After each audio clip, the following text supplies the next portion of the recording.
All right, how's everybody going? Amazing, so good. Welcome to week 12 of Lifestyle of Freedom. You know what? We always want to close our 12-week journey with a big bang. So sometimes we talk about money, sometimes we talk about relationship, and this season we want to drill down into relationships. Okay, so so today we're gonna talk to you about 3 keys to have a successful relationship. How many of you are ready for that? Yeah. Come on, somebody. So good. It's gonna be hot. It's gonna be so good. Amazing. Okay. Let me first start with saying that a key is something that will give you access to something that once locked. Okay. Keys is something that will give you an open doors access to something that is usually hidden, unacceptable. You cannot take it before. So we believe that if you're single, this teaching, you'll be more equipped to value your singleness. If you're dating or engaged right now, congratulations, it will show you things that, and to prepare you for the things that is ahead of you, right? But if you're married, come on somebody, it will unlock, somebody shout unlock some of the blessing that God has already put inside what this box called marriage, right? And it will take your marriage to a whole new level. Yes. But don't get us wrong. Marriage needs work. That's like it. any relationship as well. Everything needs work, right? Marriage is not the kind of fairy tale That's that it. you see in the Disney movies. Don't you even wonder why all that fairy tales end in wedding? Like every single Disney fairy tales, the ending is they got married and it says happily ever after. It's because they don't want to show you what's after the marriage, right? There you go. So marriage is God's covenant. It's God's divine plan. Yes, it is a blessing. It's a gift. It's a joy. But the journey is also filled with misunderstandings, That's it. Arguments, compromise that we have to make along the way. There are some hurt and difficult reconciliations that we need to make along the way as well. It's filled with dirty laundries, a pile of bills that you need to pay, crying babies, brown nappies, and cooking and cleaning and everything. So as I said, every relationship needs work to work. It requires consistent hard work and sacrifice as well. So good. Okay. So let's start. With that said, let's start. Okay. We're gonna share with you 3 keys. Okay. It's always the roadmap of the Movement Church. Always 3 things. Okay. So 3 keys. Practically, how can we have a successful relationship? How many of you want to have a successful relationship? Yeah. All of us. Our life is built on relationship. Our life moves at the speed of relationships, right? So the keys number 1 is that we need to understand each other's needs. Somebody shout needs. Needs. Okay. I'm going to start by saying this sentence, and this sentence says that God created man and woman equal in value, but with different sets of needs. God created man and woman with an equal value, but we have different sets of needs. Okay, He designs relationship, our relationship with one another. He designed marriage to allow husband and wife to fulfill those needs. He designed friendship so that friend and a friend who got different sets of needs to basically fulfill those different sets of needs, right? But listen, needs are different to wants. We're not talking about wants. We're talking about needs. Yeah. Okay. A want is a desire for something or something that you wish for, but a need is a requirement that is absolutely necessary. Okay. So in any relationship, it is crucial to know difference between what your partner wants and what your partner needs. Yeah. Okay. And the sad truth is, a lack of understanding in this area is going to birth so much tensions and unnecessary pains. Okay? So if you don't know the needs of your spouse, time to learn. Come on, somebody. Okay? Many times we confuse between the needs and wants. Let me tell you, flower. Does flower needs water, or the flower likes or wants water? Flower needs water. Car, does it needs gas, or does it want gas. Car needs gas to To run, operate. yep. Now tonight, we're going to talk through what are the needs of men and what are the needs of women. Let me tell you, it's gonna be so good, right? We and we don't give this. Listen. We don't give these needs because they have earned it. Nah. As soon as we are committed to one another in a marriage, we don't need, oh, I'll give you when you earn it. Once you a good boy, then I'll give you. Come on, somebody. We don't suppress them when you don't feel like giving it to them. Yep. Okay, because this is not their want, this is their needs. We give them because the other person needs them. Now, instead of telling me about it, Jess, why don't you start? What does woman needs? Come on, man, pay attention. It's gonna be long. No, just kidding. Just kidding. How many of you have always heard that women are from Venus and men are from Mars? It's because God created us equal again, yes, but God created us so different, and the same thing with our needs as well. So today we're gonna look through the 3 things that seems to be consistently a necessity, not a want. Again, it's a necessity, it's a must-have for women's health and happiness. Okay, Tell us, yes. You're ready, Here we right? go. So the thing is, what every woman needs. Number 1, what every woman needs is security. Everybody says security. Security. I'm not talking about a big security guy, all right? But security talks about a safe place, like where we can get our emotional needs, where we can get our partner's trust and commitment. Like, so husbands, like your wife needs to find you to be a safe place for her to be able to share your dreams, like your deepest secrets. Tell us about our deepest insecurities, about our failures, or even our feelings without any walls. Okay, security talks about having physical needs being met, like a place for just practical things, like be feeling protected, having a place to live, having that provisions in life. A physical safe place is a place where she feels protected. And security also talks about financial needs met. Okay, every woman, doesn't need you guys to be a sugar daddy, but at least she needs you to at least have a plan. That's good. Have a vision of where you are going. Very Have a vision of where you are going, right? Remember when Adam found Eve, he had been given a vision by God. God has given him a mandate. God has given him a vision of what he wants to do in the Garden of Eden. And Adam was already working on that plan before God created Eve. Okay? So remember, ladies, if he's lazy and he doesn't have a job and he doesn't even seem to have any plan or any thought about the future, then think twice about where he is leading your family into. No matter how good looking he is, right? Usually say, oh, it's okay, 6-pack, good looking, it doesn't matter. If he doesn't have a plan, he doesn't have a job or some grip of future, think twice. There you go. Number 2, what every woman needs is affection. Okay, affection. Affection, let me clarify this. Affection is not sex. Okay, most men automatically think about it when they think about affections. That's the first thing they think about, but not really. Affection for women means loving gestures, like just loving gestures. Think about things that you did when you were dating. Giving them compliments, giving them flowers, simple things like holding hands, telling them that you appreciate them, that you love them.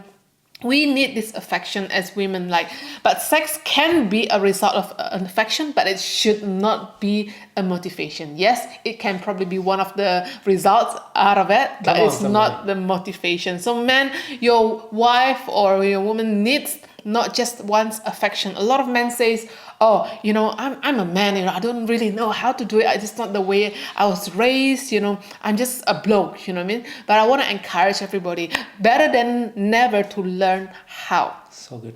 It just takes if you really love that person, you will be intentional about learning and starting to do some small efforts to go be intentional about things to show that you really love them. Okay, it's not because you feel like it. It's not because she deserves it after she's done something for you. It's actually something that she requires affection. Like a flower needs water, like a plant needs a sun to grow. Think about it. When you take away water, when you take away sun from the plant, they will not flourish. Okay, so when you take away security, you take away affection from any woman, you are not gonna get to see her full potential. Here we go. Okay, with Jess I know that what she likes is not flour or anything like that. She likes, surprise coffee. Simple as that, So coffee is to her is more important than anything. So Amen. I make it a habit. For example, after a school drop off, we do a school drop off. I usually go, okay, let's go to cafe, and she loved it. She never tell me, but she loves it. I know it. There you go. Coffee is life. There you go. All right.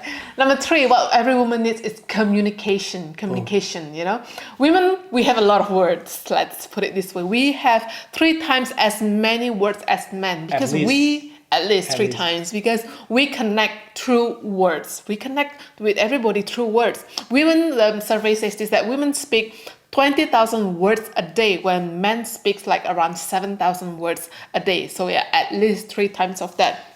As men, they are automatically wired to fix problems, to give solutions straight away. But as women, let me clarify this to all men, we don't necessarily need you to fix something that we are just trying to confide. We're just trying to share. We're just trying to share our feelings. Sometimes we just want to let men know how we feel, or what we're experiencing about, it's really happening inside of us. We just want men to be able to empathize with us and to relate with us. We just want empathy, and we just want someone to relate with us, Maybe sometimes I think it's because, man, your solution is crap anyway, so we don't really need the solution most of the we time. don't need it.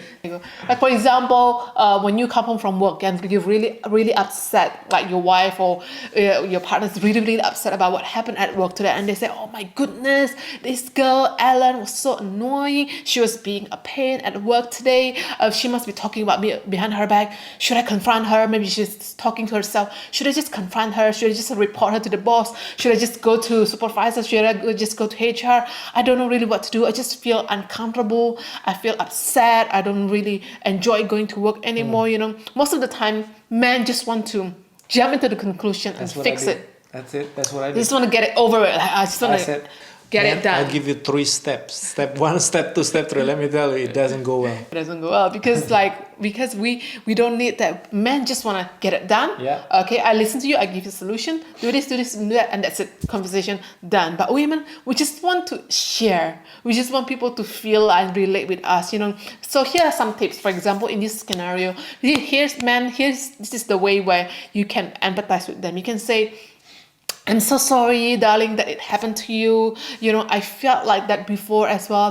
Share personally something like has happened. Maybe you have got the same experience maybe before. Share about it and say, hey, I remember this one time as well. This happened to me. I got really upset, and here's what I did to get better about it." If you cannot relate to that particular problem, there's just this simple thing that you can ask them and say, "What can I do to help you in this moment, babe? What do you need me to do? How can I make you feel better?" As simple as that. I promise you, she will give you the right answer. That she will probably say things like, "I just need you to give me a hug, or no, I just need you to listen to me. I just want you to tell me that I'll be okay, Maybe she just needs you to be a safe place and just a listening ear. Okay, just listen ear. These are the things that she needs, not want. Remember, guys, these are the things that she needs, not want. And these are specifically the needs that put into her, wired that way by God, and that man you can fulfill. This is important because if you don't know this, you won't be able to fulfill their needs. Like a car doesn't want gas, it needs gas to run. Think about this. If you get into a car and you say, "I want to go to some place, I want to go to a destination, I'm ready, I'm set, I'm ready to go." But if you don't have what the car needs, you will stay in the same place. It doesn't matter how comprehensive your car is. It doesn't matter if you have sports car V12, you've got a Ferrari, you've got a McLaren, whatever that is, it doesn't matter. It will stay in the same place without the gas that it needs to run. So yes, church, the 3 things that every woman needs is security, affection, and communication. Very, very good. Awesome. Okay. So men, come on, take notes of that, right? So now it's our time. What every man needs. Let's go. You ready? Hey, this is just a joke, but man, we are simple, okay? We don't need much. We don't really need much. What woman, on the other hand, tells you I only need three things. But let me tell you, within those three things, there is sub things, right? Think about it, right? Let me prove it to you. Pastor Jess says, "Oh, I need security," but it includes three things. Okay, physical, and then emotional, and nah, I'm just kidding, right? So let me tell you what every man needs. You ready? Yes, let's Or the go. woman, let's roll. Number one is honor and respect. Okay? Maybe the woman will say, what? That's it? Yep, that's it. Honor and respect. But let me tell you, we've been a pastor for years, doing quite a lot of counseling and doing quite a lot of breakups. Okay? And majority of the times the woman doesn't understand this. Okay? And honor and respect, very, very important. Mm-hmm. Every man needs honor and respect. It doesn't matter which culture you came from, who makes money. It doesn't really matter. It doesn't matter whether you are independent. It doesn't matter that if you are more intelligent than your man. It doesn't matter if you got 3 more degrees than your man. It doesn't matter. Your man is created by God with the needs of honor and respect. Amen. Okay? He needs you to hold him in high regards. He needs you to praise him. Okay? Speak well of him. Tell him when he does great. Tell him when he, according to his abilities, qualities, and achievement. Let me tell you, man looks strong on the outside. But let me tell you, we respect your word that much that if you tell us something that is dishonoring, we believe that too. We crumbles. Your word is very important and strong in your marriage. What if he doesn't, maybe you said, Pastor, but what if he's not honorable? What if he's acting irresponsible to me or acting not respectable to me? Let me tell you one thing, okay? Allow him to fail. A lot of women are damaging their relationship because they are trying to wear the pants. They are trying to be the husband. No, they are trying to be the husband's mother. Come on, somebody help me, God, right?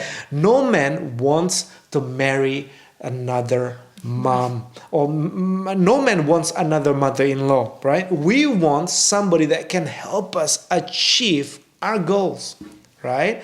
Do you agree that? Yes? Amen. Come on, somebody. Allow Amen. him to fail. Allow me to fail. I think when it comes to allowing to fail, sometimes there might be decisions that you are questioning in their life, but I think give them a chance. Allow them to make mistakes in some way. I remember years ago when Pastor Roy insisted he wants to be Kenny G, right? He wants to play saxophone. And I'm like, are you for real? Like, okay. It was my life calling. Come on. And he's somebody. like, no, I'm gonna regret it if I never really give this a try in my life. And I'm like, okay, it's expensive, but it's okay. Give it a go, all right? So he bought a pretty good one. He's like, oh, it depends on all the gear. Okay, we need to buy good ones.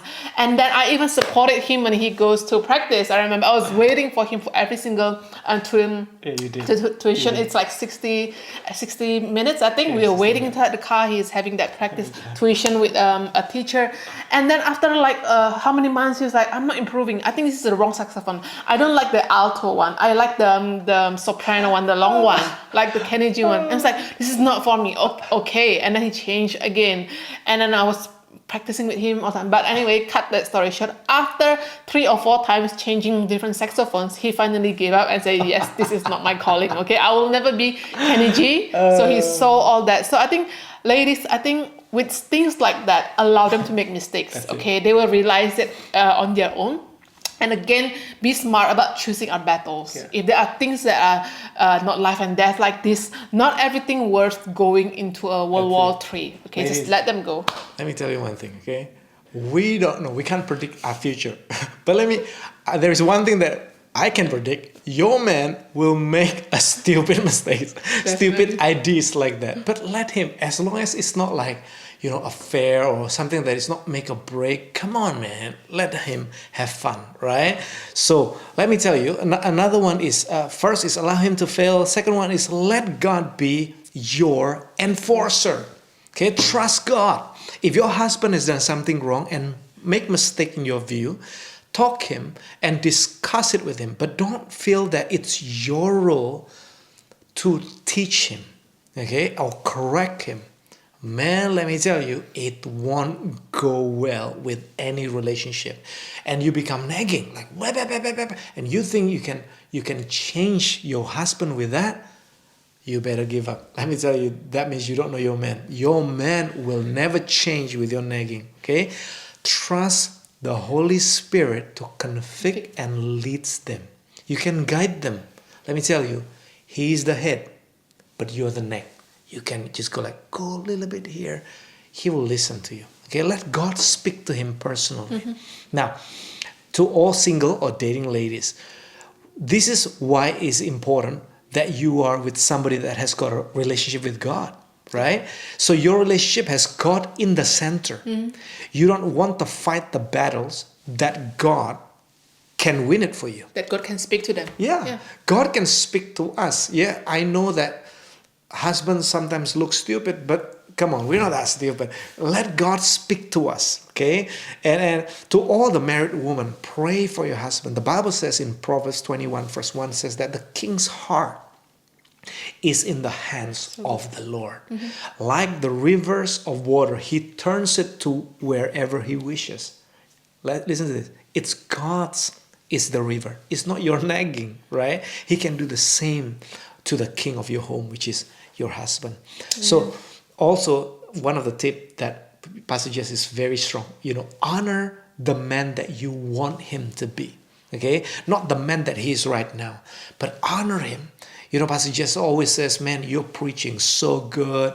I feel so crap. But he said, no, you're preaching so good. You're a good dad. You're a good husband. Word of affirmation is the strongest ammunition that you have, because your husband believes everything that you said. Somebody said that you praise what you want to be repeated. Yeah. Okay? Right? Yes? Like, like for example, cleaning. Last time I was cleaning, I was cleaning the house. Like for example, yesterday, we do this massive cleaning. The nursery room, In nursery room, it took us probably about 6 hours straight. And then all of a sudden this morning, I've got nice surprise massage and then kiss. I said, whoa, what's going on? And then I know that she loves it when I did that for her. Okay, so I want to clean. I want to clean everything. I want to clean you. Come on, somebody. You praise what you want repeated. Like if you want them to help chores more, when they are cleaning up, you praise them and say, wow, that is amazing. When they take out the bin, you say, wow, I like your muscles. I can see your muscles are growing. When you want them to do more exercise, you encourage them and say, hey, I'm proud of you that you are doing exercise, you're taking care of your health. So what you want to see repeated, you praise them. Come on, somebody. In that sense. Right? The man will follow your praise. Your praise, the direction of your praise going there, your man will follow it. Okay? Woman, let me tell you one thing. You are the prophet in your own home. That's it. You can literally speak into existence whatever that is not there in your home. Okay?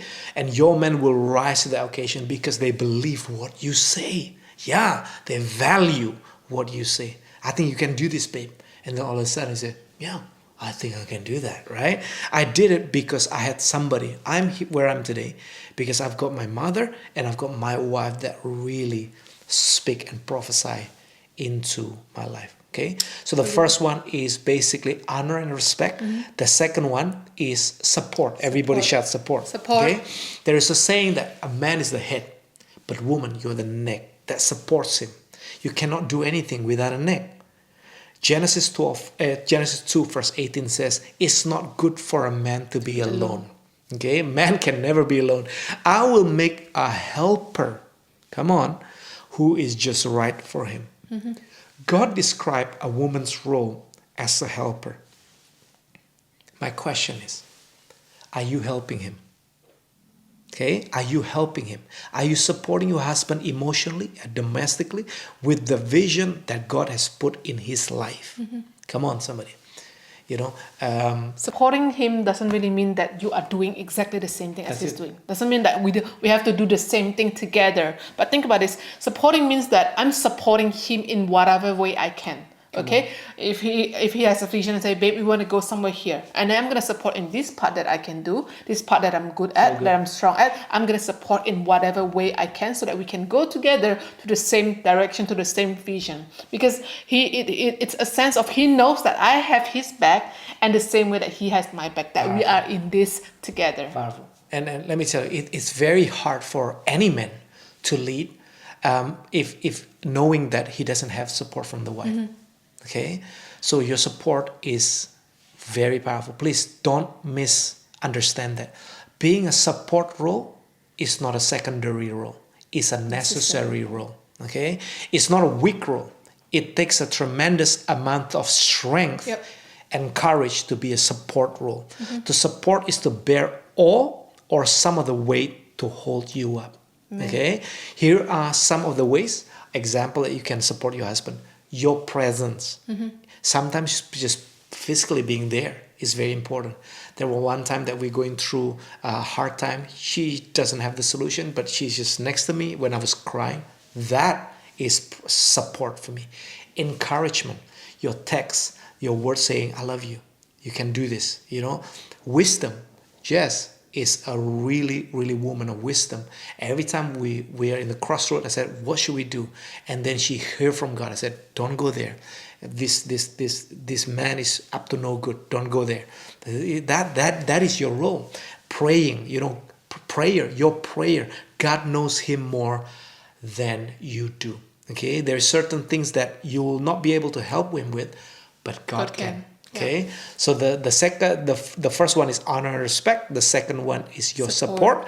But third and last but not least is sex. Come on, man, say amen. Amen. Okay, men don't want sex. Men needs sex. Ladies, you better type that, right? It is scientifically, here we go, scientifically proven that most men are most active sexually than women. And this is not a bad thing. It's actually a God thing. God wired us that way. Okay? 1 Corinthians 7 verse 3 to 5 says, do not deprive each other of sexual relations unless you both agree to refrain from sexual intimacy for a limited time so you can give yourself more completely to prayer. Like when you're doing fasting. That's I suppose, right. Afterwards, you should come together, man. So Satan won't be able to tempt you because of your lack of self-control. Okay? So our bodies is not our own anymore as soon as we got married. But let us be very clear in this. Okay? We are talking about sex in the context of marriage. Yep. Sex outside of marriage is like taking lightning hitting the earth. It would destroy your relationship. Yep. But the same power, if the same power contained positively in the containment, it can power up a whole entire city. And that containment is called marriage. Okay? Sometimes a wife may have to meet the husband's need even when she doesn't feel like it. Come on, somebody. All right? Don't let him or thirsty. Come on, somebody. Don't keep him thirsty, because if you keep him thirsty, man will react differently like woman. Men will be angry, frustrated, neglected. He can feel that you don't love them anymore or you don't care for them anymore. Okay, don't keep him thirsty. All right, so honor and support. Number 2 is honor and respect. Number 2 is support. And last but not least is sex. Okay? Amen. All right. 3 things. Now, the key number 2. You ready? Key number 2 to have a successful relationship is this: knowing how to talk to each other. Knowing how, not just talking to each other, but knowing how to talk to each other, right? We've talked about how women need communication, but actually men need it too, even though we don't realize that as clearly, because communication is crucial to a healthy and lasting relationships. And it's not just quantity, it's about quality as well. It's not just about, yes, we've been talking, but what have we been talking about? How have we been talking to one another, right? So not just quantity, but quality. Now, do we know how to communicate? So good. You know, we need to speak in each other's language. We need to understand each other's love language. Language is an interesting thing. You know, we have more than 7,000 different languages, okay, that we know of. And we are spoken on earth today. Everybody can communicate, but not everybody can understand. Everybody can talk, but not everybody can understand what you're saying, okay? When we went to Vietnam and Thailand for a holiday, we have a lot of frustration because they don't speak English, especially in Vietnam. So they don't understand English. No matter how hard we want to, but think about it. The same frustration happens in a lot of marriages every day. It's like somebody speaking Mandarin to another people speaking French because they don't understand each other's love language. You know, we normally advise all dating couples to read The 5 Love Languages by Gary Chapman. Yep. If you're married couples and you haven't read that as well, please read it, do so. I would believe that it's gonna get you to understand one another better, okay? So here are the 5 love languages that is explained in there. That the first one is physical touch, second one is quality time, third one is words of affirmation, the fourth one is acts of service and gifts, like giving gifts, one receiving gifts, right? So the idea is that everyone has a primary way of giving and receiving love. It's how we communicate. All right, it's how we communicate. And if this interests you, if you haven't done it, you can take an online quiz. I believe there's an online quiz as well that you can determine your love language so that you can discuss and work together with your couples as well. Many couples are speaking totally different love languages. Most of the time they are different, right? They mean well. All of us mean well. Of course, we love one another, but they just don't know any better. You know, when we first start dating, we don't know any better. There is no, we haven't read that book. So we thought that we are exactly the same in terms of our love languages. Oh my God, we are totally complete opposite. Okay, we got frustrated. So I thought Jess likes gift. Oh, I'm gonna give you something. I'm gonna give you something one time. But actually, her top 2 languages are quality time and acts of service. I don't mind the quality time, but act of service, man, I'm not wired that way, right? But I knew this. So before I knew about this love language, I tried to give her gifts. So one time, I emptied literally my saving. I didn't have a lot of money that time, and to buy these designer perfumes. And let me tell you, Jessica is very particular about the smell, and I said, this is the most expensive one. It looks good, so I bought it. And then I packaged it, Valentine's Day, I gave it to her.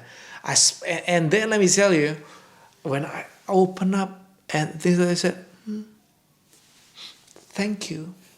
Man, let me tell you, I was so frustrated, man. I was like, I just spent all this money, and all you can say is thank you. Come on, somebody. And she would much rather, and lately I realized that she would rather I spend quality time with her, and then spending the money. Let me tell you, I like that part because I'm Chinese and I'm cheap, right? But don't get me wrong, she likes the gift, but not as much as the quality time that I could have spent time with them. Meanwhile, my top 2 love languages was physical touch, come on somebody, and words of affirmation, okay? Jessica has got no problem with the physical touch, but the words of affirmation, let me that tell is the you. work of enemy. Oh wow, it's like pulling the teeth. Come on, somebody, like birthing a baby. Like one time I said, I have to train her to say, I love you. A lot of the time I said, I love you, Jess. You're so pretty, Jess. You look so good, and things like that. And then one time I said, I really love you. And then she said, thank you. Because for her, telling I love you is so hard. So I have to train her. Come on, just say, I love you. And then she goes, I love you. I love you. Unbelievable. It's so hard for her, right? So getting in the habit of speaking each other love language can be stretching, can be downright hard, but any relationship requires work to work. It can tremendously transform your relationship to a whole new level. Amen. I think when you have different love language, that doesn't mean that you're not supposed to be with one another. You're not supposed to be together. It just means that we have to work hard to communicate our love to each other, so that we can receive it in the right way, right? Okay. So the second one is first one is knowing the. Before you go, say I love you. I love you. No, say it with meaning. Come on, somebody. Say love you. Volume. Like, come on, somebody. The second way is knowing how to communicate is know the power of your words. Yeah. You know, that's essential because Proverbs 18:21 says this, talks about the life and death are in the power of the tongue, and those who love it will eat its fruit. So good. You know, if you're like me, you've heard this verse so many times in your life, but do we really believe it, right? If we really do believe it, we will talk more like Ephesians 4:29 that says, do not let any unwholesome talk come out of your mouths, but only what is helpful for building others up according to their needs. So good. Sure. After I love you, she's choking. The word from, come on, somebody. So good.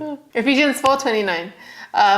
You know, if we did believe that, we would talk like more like Ephesians 4:9 that says, do not let any unwholesome talk come out of your mouths, but only what is helpful for building others up according to their needs, So good. that it may benefit those who listen. You know, here's the statement, listen to this. Your words are either building up the person you want to be married to, or your words could be tearing down the person you have to be married to. It's either building up the person you want to be married to, or tearing down the person that you have to be married to. You know, some of us might be thinking, I can't even use any positive language because we have too many problems. Like, we're not even getting along well. We have so many issues. Like, we already have this resentment happening. Think about this.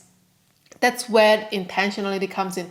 You can think of something good to say. Yes. You know, your spouse can't possibly be all wrong. Yes, There must be amen. something that they are doing right. So hold back the critical speech, but find something that we can praise them on, something that we can acknowledge them on. It will help your partner. It will help you, remind you of the good. It will remind yourself as well of the good that this person that you chose to marry Very in the good. first place. Very, very good. Okay, so we're going to close with this one. Key number 3. Are you blessed so far? Key number 3, the last one is know how to resolve conflicts. Know how to resolve conflict. Breaking news. Conflict is going to happen in your marriage. Conflict is going to happen in your any relationship.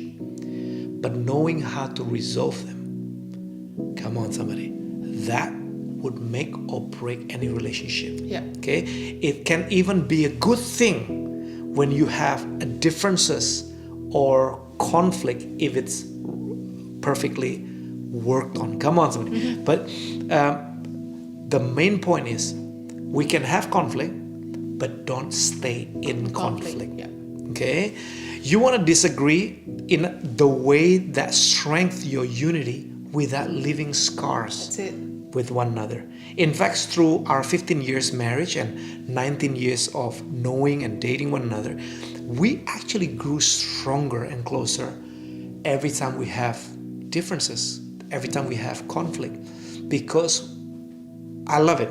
Every time we have conflicts mounting up, for example, during homeschooling, tearing down, just before we tape this, we have really quite deep resolution to our conflict, and it's actually grow us stronger together. Okay, we grow stronger and closer through conflict resolution. Okay, number 1 is we need to, during our conflict, we need to cut out unspoken expectations.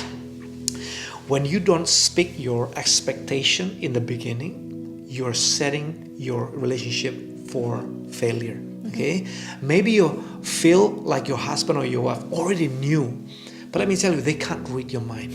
Your spouse can never read your mind. Then, if you don't voice what you want, it actually robs the person for the opportunity to meet that expectation. Okay, so in our family, literally, if I'm angry, for example, I'm going to sit down together and I said, this is my expectation moving forward, and I become very clear.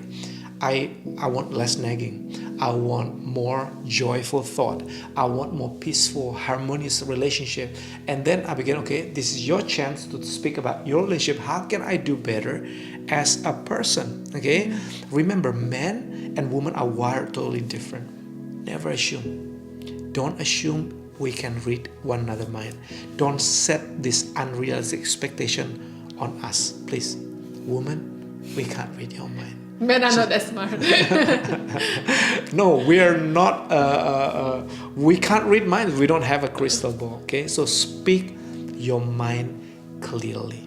Okay, when you say yes, come on. It means yes.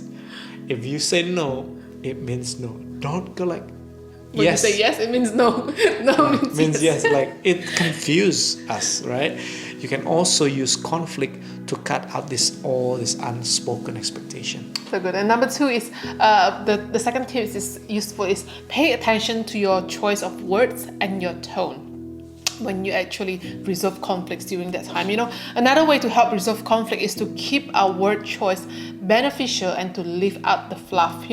By the term fluff, what we mean is the secondary emotions. Fluff is the secondary emotions. It's the reaction to how you really feel. You're mad, you're frustrated, okay, but that isn't the real problem or the root of it. And if you speak out of anger, it may make you feel better, but it's not going to resolve the issue. Like, we know this is really hard to do because it's so easy. It's so much easier to share our secondary emotions. When we're angry, we're just gonna let it out. When we're frustrated, we let it. When we're annoyed, we let it out. It's so much easier to do that than being vulnerable enough to say what really hurt, what really caused me to hurt, or even that you are hurt at all, right? Not in denial. So, let me close with this. Satan's plan is always to divide and conquer. Any relationship, he always wants to divide and conquer. But God's plan is always to unite and conquer. You can get on God's side by pursuing unity in every single turn. Our heart as a senior pastor, we want to disciple every couples to have a strong relationship. Because let me tell you, I don't care how strong your spirituality is. If you're not strong in the area of finance, if you're not strong in the area of spiritual, that is can be used as open doors. Come on, somebody. Open doors for the enemy to rob the destiny that God has put in your life. Okay? So our heart is literally, we want to see you strong, prosperous relationship. We love you, church. Okay? So number 1, understand that men and women are different. They have different needs. They are wired differently. Something that is just a want for another partner, maybe a need for another partner. So please understand one another. Talk it out, man. Okay? Number 2, make the efforts to learn what works best in communicating with the partner that you married, and convey your love in a way that will be received well by your partner. Number 3, arguments will happen, but the more you can do to prevent unnecessary pressure, choose that route. Okay, and we have to learn to be a good couple that can solve all this conflict. Have a healthy resolution for this conflict. Don't run away from conflicts. Don't say, I'm not talking. No. Conflicts is an opportunity for us to go stronger. Amen. Let that sing. Okay? If you're gonna win in marriage, you need to master these 3 keys. Okay? So what's next? What's next is speak to your group. Be transparent about your relationship. There is a reason why we separate man and woman, so that you're not in the same group with your wife. Come on, something, right? And same thing with the wife. So your man cannot hear your frustration. Okay? So let it out. Because and please, group, whatever happened in the group will stay in that group. Okay? You can never heal what you never reveal. You can never heal what you won't reveal. If you're hurting, it's time. Let it out. Get all the frustration out. It's cool. And your friends and your coach will guide you. Hey, do it this way better. Okay? That's it. And then second one, speak to your partner. Yeah, nothing will change until this happens. The real change happens when you talk to your partner. And let me tell you, I'll give you tips, especially men, okay? And woman, start with the word, I'm sorry. That will open everything up, man. Let me tell you. Sorry if I hurt you. Sorry if I hurt you in any way, shape, or form, okay? And clarify your needs, babe. It will be much appreciated if we can, moving forward, the way we do this, it's like this. Try it. This is not just theory. We've done it and it works. And so clarify it, man. Don't just, yeah, everything's cool. No, say it.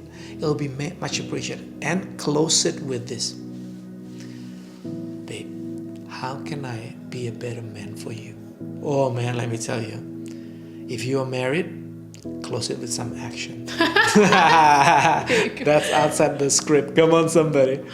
We love you. Well done for being strong in the 12 weeks journey. We are so proud of you, coaches, leaders. We love you so Love much. you guys. And yeah, I'll see you in, have a break. I'll see you in 4 weeks' time. Have a great, great relationship. We believe that God is on your side and the best is still ahead of you. We love you guys. Amen. We love you, church. Bless you.